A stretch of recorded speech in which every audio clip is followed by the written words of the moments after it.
ஆகாஷ்வாணி புதுச்சேரியின் மண்டல செய்திப் பிரிவு வழங்கும் தேர்தல் திருவிழா 2026.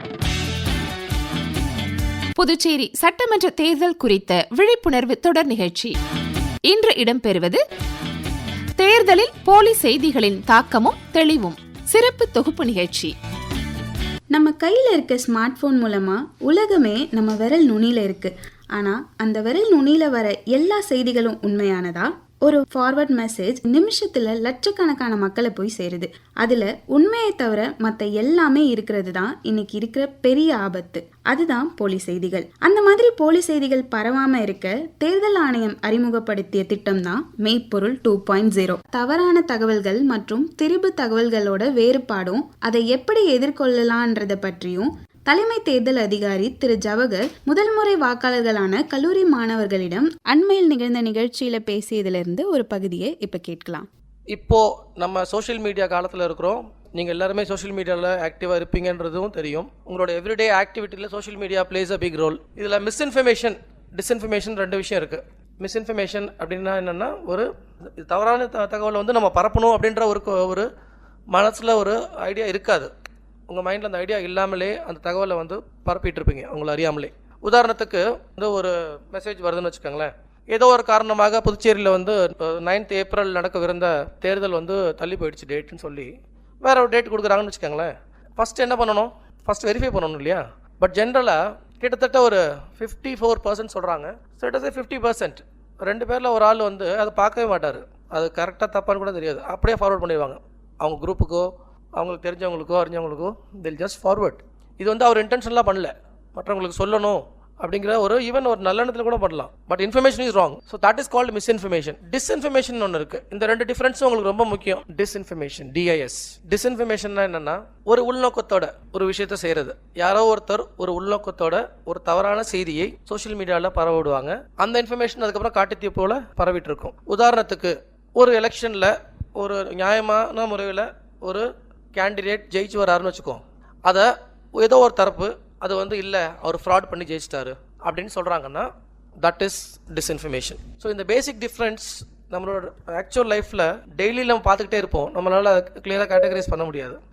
ஸோ ஆல்மோஸ்ட் நம்ம பார்க்குற மெசேஜில் பாதி மிஸ்இன்ஃபர்மேஷனாக இருக்கிறதுக்கான வாய்ப்புகள் அதிகம். Just 3 words: pause, verify and proceed. Pause, verify and proceed. Pause means pause, stop. There is a wrong information or there is a doubtful information, just pause. Don't forward first. First பாருங்க என்னன்னு, then verify it. Verify எப்படி பண்ணணுன்றது சொல்கிறோம். There are tools. Then proceed. நீங்கள் அதை forward பண்ணலாம், பண்ணாமல் இருக்கலாம், அது உங்களோட சாய்ஸ். அதுக்கப்புறம் provided you verify it. இப்போ நீங்கள் பார்க்குற இன்ஃபர்மேஷனில் கிட்டத்தட்ட பாதிக்கு பாதி மிஸ்இன்ஃபர்மேஷனாக இருந்ததுன்னா it is going to affect you adversely.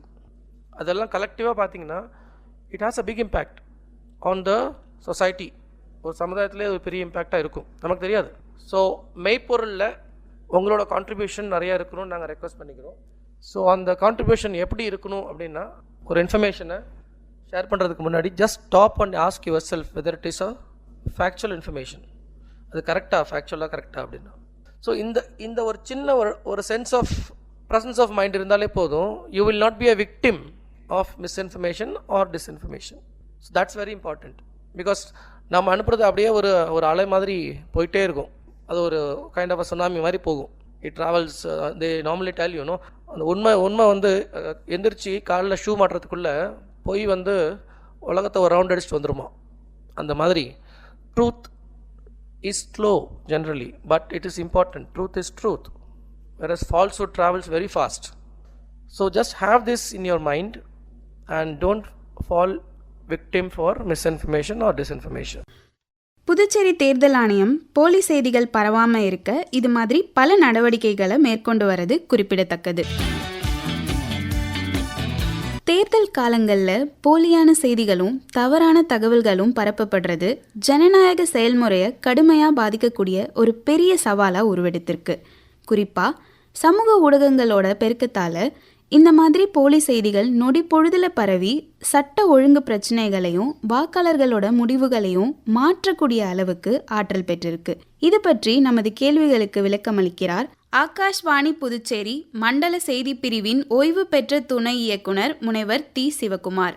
தேர்தல் நேரத்தில் பரப்பப்படுற போலி செய்திகள் வாக்காளர்களோட முடிவெடுக்கிற திறனை எப்படி பாதிக்குது? அதை பற்றி உங்களோட கருத்து என்ன சார்? தேர்தல் ஆரம்பித்த உடனேயே கவனத்தில் வரக்கூடிய விஷயம் 2 இருக்குங்க. ஒன்று தவறான தகவல், இன்னொன்று போலியான செய்தி. தகவல் கூட தவறாக இருந்தால் ஒன்றும் பிரச்சனை ஏற்படுத்திடாது. ஆனால் செய்தி ஃபேக் நியூஸ் என்று சொல்லப்படுகின்ற போலியான செய்தியாக இருந்தால் அது மிகப்பெரிய தாக்கத்தை தேர்தலில் ஏற்படுத்தும். போலியான செய்திகள் என்ன செய்யும் அப்படின்னாக்கா, வாக்காளருடைய நம்பிக்கைகள் மீது, அவர்களுடைய உணர்ச்சிகள் மீது, அவர்களுடைய அறிவின் மீது தாக்கத்தை ஏற்படுத்தும். அவர்கள் இதுவரை வைத்திருந்த நம்பிக்கையை மாற்றிவிடும். அதிகப்படியான உணர்ச்சிகளை உருவாக்கி தரும். அதாவது உதாரணமாக ஒரு வேட்பாளர் மீது கோப உணர்ச்சியை தூண்டலாம். அதே போல அறிவை மழுங்கச் செய்துவிடும். பகுத்தறிவு சார்ந்து அவர் யாருக்கு வாக்களிக்க வேண்டும் என்று எடுக்கக்கூடிய அவருடைய முடிவெடுக்கும் திறனை இந்த போலி செய்திகள் திரித்து விடக்கூடும். எனவே வாக்களிப்பதில் வாக்காளர்கள் மீது இந்த ஃபேக் நியூஸ் என்று சொல்லப்படுகின்ற போலி செய்திகள் அதிக தாக்கத்தை ஏற்படுத்துகின்றன. இப்ப பொதுவாகவே நாம தேர்தல் அப்படின்னா என்னென்ன நடக்கணும்னு நாம பொதுவாக யோசிப்போம். வாக்காளர்கள் பகுத்தறிவின் அடிப்படையில் நேர்மையா காசு வாங்காம வாக்களிக்க வேண்டும். 2வது மிக முக்கியமானது, தேர்தல் நடைமுறை வெளிப்படையானதாக நேர்மையானதாக இருக்க வேண்டும். 3வது, அனைத்து வாக்காளர்களும், அதாவது 100% வாக்குப்பதிவு என்பது அடுத்த ஒரு இலக்கு. இந்த 3-4 விஷயங்கள் தான் தேர்தலை ஒட்டி கட்டாயமாக செய்ய வேண்டிய பணிகளாக நமக்கு இருக்கின்றன. இதில் இந்த போலியான செய்திகள் மிகப்பெரிய தாக்கத்தை ஏற்படுத்தக்கூடும். என்ன நீ ஓட்டு போட்டு என்ன செய்ய போற அப்படின்ற மாதிரியான ஒரு தகவல், போலியான செய்தி ஒரு வாக்காளர் மீது தாக்கத்தை ஏற்படுத்தினால் அவர் வாக்களிக்கவே செல்லாமல் போய்விடலாம். ஆனால் ஒரே ஒரு வாக்கு கூட முடிவை பாதிக்கக்கூடிய உதாரணங்கள் இந்தியாவிலேயே நிறைய இடங்களில் இருக்கின்றன. எனவே வாக்காளர் மீது போலி செய்திகள், தவறான தகவல்கள் அதிக பாதிப்பை ஏற்படுத்துகின்றன. குறிப்பாக சமூக ஊடகங்களுடைய பரவலும் பயன்பாடும் அதிகமாக ஆன பிறகு இந்த மாதிரியான போலி செய்திகளுடைய பரவலும் கூடவே அதிகமாக இருக்கின்றது. ஒருவருக்கு ஒரு செய்தி மேல் சந்தேகம் இருந்தால் அவர் அப்பொழுது பத்திரிகை தகவல் அலுவலகத்தினுடைய ஃபேக்ட்ஸ் ஃபைண்டிங் பிரிவிலே இந்த செய்தியை அனுப்பி சரிபார்த்துக் கொள்வதற்கான வாய்ப்புகளை அப்போது ஏற்படுத்தியிருந்தார்கள். இப்பொழுது தேர்தல் துறையும் இந்த மாதிரி ஃபேக் நியூஸை எதிர்கொள்வதற்காக பல விஷயங்களை மேற்கொண்டு வருகின்றார்கள்.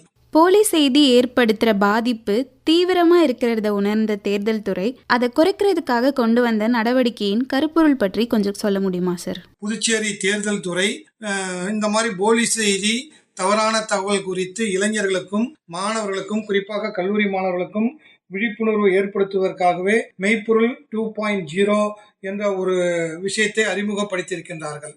இதுல 2-3 விஷயங்களை நான் உங்களோட பகிர்ந்துக்கலாம் நினைக்கிறேன். ஒரு தவறான செய்தியை அல்லது போலியான செய்தியை நாம் சோசியல் மீடியாவில் படிக்கும் பொழுது அவர்கள் ஒரு சூத்திரத்தை சொல்லியிருக்கின்றார்கள். பாஸ், வெரிஃபை, ப்ரொசீட் என்ற இந்த 3 விஷயங்களை அவர்கள் ஒரு சூத்திரமாகவே கொடுத்திருக்கின்றார்கள். என்ன என்றால், நீங்கள் ஒரு செய்தியை பார்க்கும்போது உங்களுக்கு இது தவறா நிஜமா என்று சந்தேகம் எழுந்தால் நிறுத்தி விடுங்கள். அந்த செய்தியை 1-2 முறை படித்து பாருங்கள். உடனடியாக நம்பிவிட வேண்டாம். 2வது, அது தவறாக இருக்குமோ என்று உங்களுக்கு தோன்றினால் உடனடியாக அதை சரிபார்த்து கொள்ளுங்கள். அதனுடைய தகவலும் படங்களும் காணொளிகளும் சரிதானா என்று பல விதங்களிலே சரிபார்த்துக் கொள்ளுங்கள். இல்லை என்றால் தேர்தல் துறைக்கே அந்த விஷயங்களை தெரிவித்து அதனுடைய நம்பகத்தன்மை, உண்மைத்தன்மையை தெரிந்து கொள்ளுங்கள்.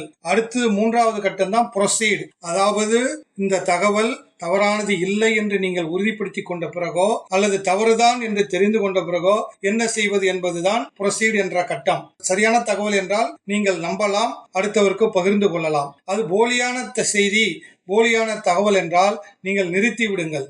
நீங்களும் நம்ப வேண்டாம், அடுத்தவருக்கும் அந்த தகவலை பகிர வேண்டாம். இந்த சூத்திரத்தை தான் புதுச்சேரி தேர்தல் துறை மெய்ப்பொருள் 2.0 மூலம் இன்றைக்கு எடுத்து சொல்லிக் கொண்டிருக்கின்றார்கள். அவர்களே இந்த போலி செய்தியை எதிர்கொள்வதற்காக ஒரு சிறப்பு வாட்ஸ்அப் எண்ணை தெரிவித்திருக்கின்றார்கள். 9994126378 என்ற இந்த வாட்ஸ்அப் எண்ணிற்கு உங்களுக்கு சந்தேகத்துக்குரிய செய்தியாக நீங்கள் கருதினால் அந்த செய்தியை வாட்ஸ்அப்பில் அனுப்பலாம். தேர்தல் துறை அதை சரிபார்த்து சரியான செய்தி என்றால் உங்களுக்கு தெரிவிப்பார்கள். நீங்கள் நம்பலாம், பகிர்ந்து கொள்ளலாம். தவறான செய்தி என்றால் உங்களுக்கு தவறான செய்தி என்று தெரிவித்துவிட்டு அவர்கள் அதற்குரிய நடவடிக்கையை அவர்கள் நிலையில் எடுத்துக்கொள்வார்கள். எந்த ஒரு தகவலையும் சமூக ஊடகத்தில் நாம் எதிர்கொள்ளும் போது அவருடைய உண்மைத்தன்மையை நாம் தெரிந்து கொள்ள வேண்டும். பெரும்பாலும் தலைப்புகளைத்தான் மிஸ்லீடிங்காக, அதாவது நம்மை திசை திருப்புவதாக அமைத்திருப்பார்கள். நாம் அந்த திசை திருப்புகின்ற தலைப்பிலேயே நின்றுவிட்டால் நாம் ஏமாந்து போய் விடுவோம். எனவே அதை தாண்டியும் உள்ளடக்கத்திற்கு வர வேண்டும். உள்ளடக்கம், இணைப்பாக இருக்கின்ற புகைப்படம், இணைப்பாக இருக்கின்ற காணொளிகளை எல்லாத்தையும் பார்க்க வேண்டும். இவை அனைத்தையும் ஒட்டுமொத்தமாக பார்க்கும் பொழுதுதான் அந்த செய்தி தவறான செய்தியா, போலியான செய்தியா, சரியான செய்தியா என்பதை நம்மால் கண்டறிய முடியும். எனவே தலைப்போடு மட்டுமே நின்றுவிடக் கூடாது. அதே போலவே ஆதாரம் என்ன என்பதையும் நாம் பார்க்க வேண்டும். இது எதிலிருந்து எடுக்கப்பட்டிருக்கிறது? செய்தித்தாளிலிருந்து எடுக்கப்பட்டிருக்கிறதா, அல்லது தொலைக்காட்சியிலிருந்து எடுக்கப்பட்டிருக்கிறதா, அல்லது இந்த செய்தியினுடைய மூலமே இல்லையா என்பதையும் நாம் பார்க்க வேண்டும். மூலமே இல்லாத ஒரு செய்தியாக இருந்தால் அதை போலி செய்தி என்று நாமே முடிவெடுத்துக் கொள்ளலாம். அதை பற்றி நாம் கவலையே பட வேண்டியதில்லை. எனவே ஆதாரமான செய்திகளை மட்டுமே நாம் இந்த தேர்தல் நேரத்தில் தெரிந்து கொள்ள வேண்டும். சரி, இப்போ நீங்கள் சொல்லும்போது ஒரு செய்தியை பார்க்குறோன்னா அந்த செய்தி எதிலிருந்து எடுக்கப்பட்டிருக்கு, அதோட ஆதாரம் என்னன்னு முதல்ல பார்க்கணுன்னு சொல்லியிருந்தீங்க. அந்த வகையில் ஆதாரபூர்வமான செய்திகள் தெரிஞ்சுக்கிறதுக்கு வாக்காளர்கள் எதை சார்ந்திருக்கலாம் சார்?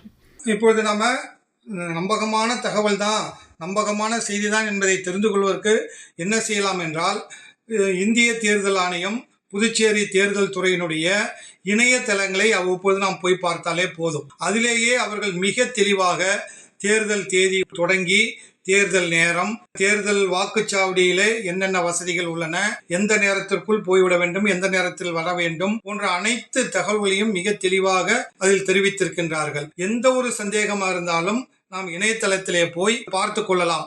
நம்பகமான தகவல் நமக்கு தேவை என்றால் நம்மை யாரும் தவறாக வழிநடத்தக்கூடாது என்று நாம் நம்பினால் நாம் தேர்தல் ஆணையத்தினுடைய இணையதளத்தையே நம்ப வேண்டும். இன்றைய தொழில்நுட்ப வளர்ச்சியில செயற்கை நுண்ணறிவு எப்படி போலி செய்திகளை பரப்புது, அது எந்த அளவுக்கு பாதிப்பு ஏற்படுத்துதுன்றதை பற்றி உங்களோட கருத்து என்ன சார்? இப்போ தகவல் தொழில்நுட்பத்தில் அண்மை கால வரவாக ஆர்டிஃபிஷியல் இன்டெலிஜென்ஸ் என்று சொல்லப்படுகின்ற செயற்கை நுண்ணறிவு இருக்கின்றது. இது மனிதர்களுக்கு பல விதத்தில் உதவிகரமாக இருந்தாலும் கூட, குறிப்பாக மருத்துவத்துறையில் அறுவை சிகிச்சை கூடங்களில் எல்லாம் இந்த ஏஐ என்கின்ற செயற்கை நுண்ணறிவு மிகவும் பயன்படுகிறது என்று சொல்லப்பட்டாலும் கூட இது சமூக ஊடகங்களில் மிக தவறாக பயன்படுத்தப்படுகின்றது. அதாவது என்னவென்றால், சமூக ஊடகங்களில் போலி செய்தி, தவறான தகவல் என்று பேசும்போது முக்கியமான ஒரு விஷயத்தை சுட்டிக்காட்ட விரும்புகிறேன்.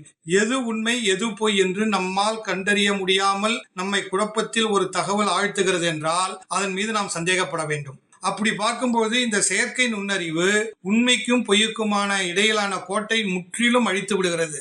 உண்மையே பொய், பொய்யே உண்மை என்பது போல இது செயல்படுகின்றது. இறந்தவருடன் சேர்ந்து புகைப்படங்களை எடுத்துக்கொள்வது, சந்திக்கவே வாய்ப்பில்லாதவர்களுடன் புகைப்படங்களை எடுத்துக்கொள்வது, செல்லவே முடியாத இடங்களில் இருப்பது போன்ற புகைப்படங்களை, காணொளிகளை வெளியிடுவது இந்த ஏஐ தொழில்நுட்பத்தின் மூலம் சாத்தியமாகி இருக்கிறது.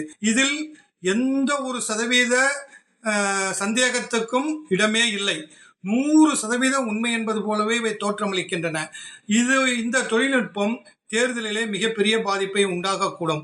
தேர்தலில் போலி செய்திகள் ஏற்படுத்துகிற தாக்கத்தையும் பொறுப்புள்ள பொதுமக்களா அதை எப்படி கையாளணுன்றத பற்றியும் பல தகவல்களை ஆகாஷ்வாணி புதுச்சேரி மண்டல செய்தி பிரிவின் ஓய்வு பெற்ற துணை இயக்குனர் முனைவர் டி. சிவகுமார் நமக்கு எடுத்து சொல்லியிருக்காங்க. தேர்தல் ஆணையம் போலி செய்திகள் பரவாமல் இருக்க இது போன்ற பல முயற்சிகள் மேற்கொண்டு வராங்க. போலி செய்திகள் பரவாமல் இருக்க பொதுமக்களான நாமும் முயற்சி செய்யணும். எனவே ஒரு செய்தியை நம்புவதற்கு முன் சிந்திப்போம், பகிர்வதற்கு முன் பொறுப்பேற்போம். நேயர்கள் இதுவரை கேட்டது தேர்தல் திருவிழா 2026. இன்று இடம்பெற்றது தேர்தலில் போலி செய்திகளின் தாக்கமும் தெளிவும் சிறப்பு தொகுப்பு நிகழ்ச்சி. நிகழ்ச்சி அமைப்பு பிபின் எஸ் நாத். அமைப்பில் உதவி தெரேசா ஆரோக்கியதாஸ். படைப்பு ஆகாஷ்வாணி புதுச்சேரியின் மண்டல செய்தி பிரிவு.